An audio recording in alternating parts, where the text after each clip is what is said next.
Hello, everybody, and welcome to our channel. I'm Mark. And I'm Rob. And today we're going to join Shannon Sharpe by asking the women at ESPN why they're so quiet. And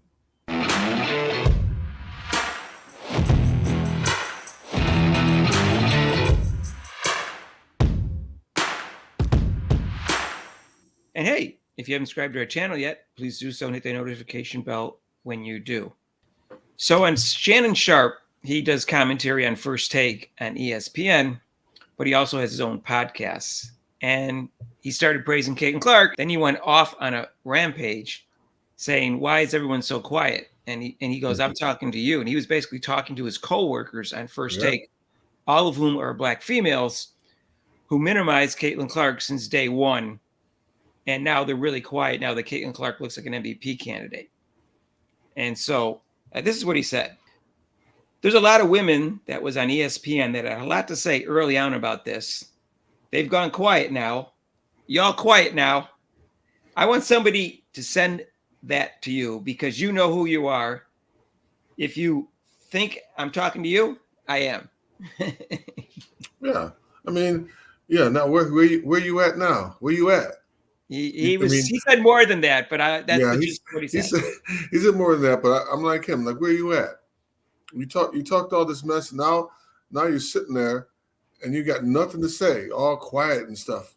You know, you won't. I mean, are you gonna? I mean, the whole thing is, Mark. They can't say anything because they already dug the grave. They already said how horrible she was. If they come back and say something that good about Caitlin Clark, or I already knew, or pulled a, I knew she was going to be like that type thing. Right. They would look stupid. And I'll tell you their names since he didn't say them: Andrea Carter, Carolyn Peck, Monica McNutt, who's the worst, and Chiney Ogwumike. Those four, they've been pushing Angel Reese to be Rookie of the Year the entire time with this silly thing. Whoa, Chicago has a better record right now. We got to give her Rookie of the Year. Oh, she's a walking double-double. Those rebounds and stuff like that, Rob. And yeah, they came out and they said they used their scientific method of making the person a Rookie of the Year, and theirs was by wins. That was Monica McNutt. I go by the wins. I go by if they win, how many wins they got. Right. Well, I guess. And none of them supported Caitlin Clark being put on the Olympic team. None of them. They all happen to be black females. Again, Rob, I'm not drawing any conclusions, just asking questions. One of them who spoke out, they would have the meeting in the ladies' room because they can't have that. I'm going to use the nice word tribalism, Rob, but Sheryl Swoopes, we know it's racism and hatred. I'm not going to go that far with those four women, but it's certainly a possibility that it's racism. It's certainly tribalism. And I can't think of another reason, but, I can't look into their hearts. It has to be that, Mark, because why else would you say something about somebody you know nothing about, has done nothing to you, yet you want to down the person and not give them any props, even though you can see how good they are? There has to be that. Right, but the hatred isn't like so obvious like with Sheryl Swoopes. So I'm just kind of holding back on that. But that's how racism. That's how racism is. I mean, I didn't live in the South. I mean, I lived in the North, and luckily, where we went to school, I didn't really see any of that. But I'm sure there was some undercurrent racism that I didn't see. You know. Well, let's put it this way: with Sheryl Swoopes, I'm 100% sure it's racism. With these four, I suspect it's racism, and it's certainly tribalism, because there's no way you could objectively say what the kind of things they were saying about limiting Caitlin Clark's ability and overrating Angel Reese at the same time and being objective about it. And that's what bothers me, Rob, is these women aren't on their own podcasts, like, little small podcasts, say, like ours, and they're not being objective, and they're being paid for their opinions. They're on a national sports network, right? And for them to even not be objective or just out and out, I don't know. I mean, because the person because she was white, which is sad. Who cares? I thought you were objective. I thought you liked basketball. I thought you didn't care who was in basketball. Like you said, what if Caitlin Clark was green? Would they have that kind of same opinion too? No, if there was two green people, we would not be having this conversation right now, Rob. No. There's no way. And what bothers me also is, Rob, that when people give opinions like that and it's based upon things other than, not being objective, you never get a retraction from them. Like, oh, I was wrong. I undervalued this person, or I underrated this person. I never, never get a retraction out of them. No, and you won't, because it's, they have this thing in the Chinese thing. They have a thing, what they do. They call it saving face. They always like to save face, and that's what they're doing. They're saving face. That's why they're so quiet. So, yeah, they're not saying anything. So I want to see what happens in like 7 more games when the season's ended, and they have to start talking about the end of the year awards. I want to hear their opinions. I want to hear their opinions on who should be Rookie of the Year. And we know at this point, Indiana Fever is going to have a better record than Chicago, so they can't make that silly argument. And I want to hear their opinions on MVP candidates and who should be MVP. And the other thing is, all of these women have been pushing A'ja Wilson as the MVP since week 1, which is the first time in sports history I've seen so much push for a person to win MVP so early in the year. I follow all sports. I've never seen a push for a person to win the MVP award since week 1 or 2 of the season. Okay, right. So she was upset she didn't win it last year. Big deal. She can't win it every year. Right. It's okay. So big deal. I don't care.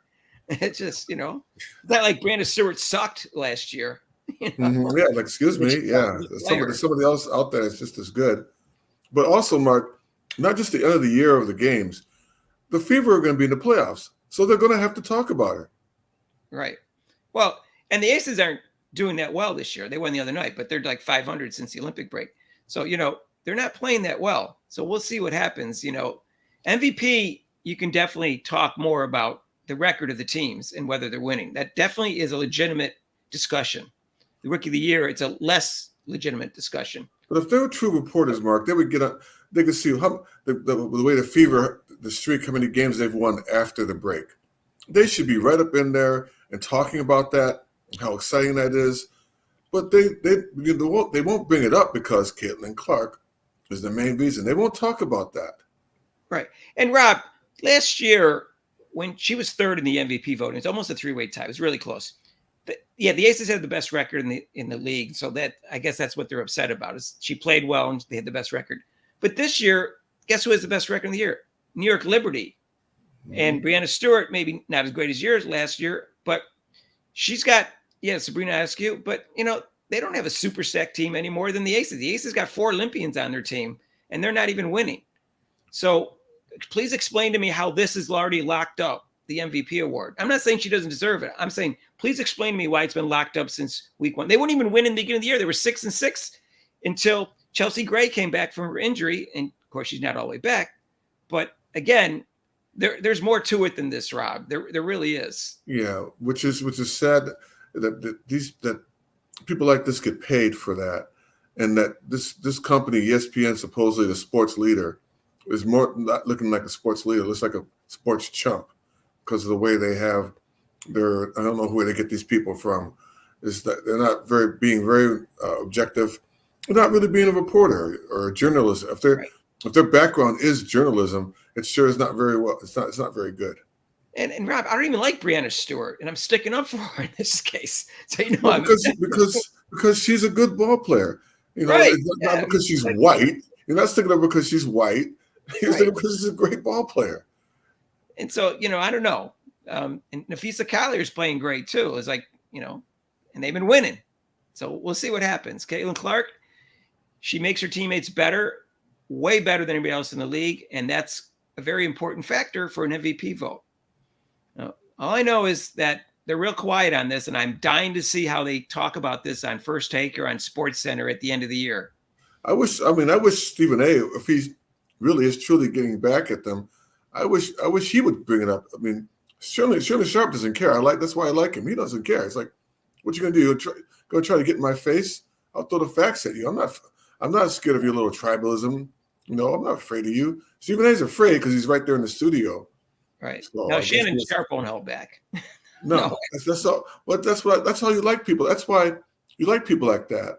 You don't like people to be up front like that. Be up front with the person. Right. So anyways, I'm wondering why they're so quiet. Or I'm not really wondering, but they are awful quiet. Yeah, we all know. We all know why. Let us know what you think about the fact that it's all quiet on the tribalism front, which is what I call this video. And if you haven't subscribed to our channel, please do so. Hit that notification bell when you do. If you think this is tribalism or racism, subscribe to our channel. If you like Rob, subscribe to this channel. If you like Shannon Sharpe, subscribe to this channel. Right. Let us know why they're so quiet. Why are you so quiet? If you know why, subscribe to this channel. If you like this video, hit the like button and join us live tomorrow night for the potential MVP, Caitlin Clark, against the Los Angeles Sparks. And it's going to be at 7 o'clock on CBS Sports Network. Join us for that. Our normal live show starts up again on September 9th. Every Monday, except for major holidays. It's going to be 6 to 8 Eastern time. You can call in for that. And if you want to donate to this channel, you can with super chats and super thanks down below and a link to PayPal. And we'll see you in the next video. Peace out.